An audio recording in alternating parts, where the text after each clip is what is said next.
Hey guys, and welcome back to the Tutorial Millennial channel. In this video, I'm going to be showing you guys how you can search for a lens in Snapchat. So make sure you are on this middle tab, click on this emoji icon, and press Explore. Then you are going to search for the filter you want. For instance, you want to search something like Polaroid. Press search. Oh, I don't know why. Okay, press search. And it'll show up Polaroid sort of effects. I'm going to choose this one. And then once you've found your filter, you can just use it by tapping on this middle button over here.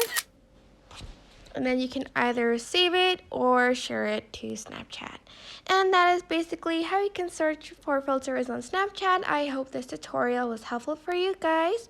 Don't forget to like, comment, share, and also subscribe to this channel if you haven't done that. If you have any questions, just leave it in the comment section down below and I will try my best to answer them all.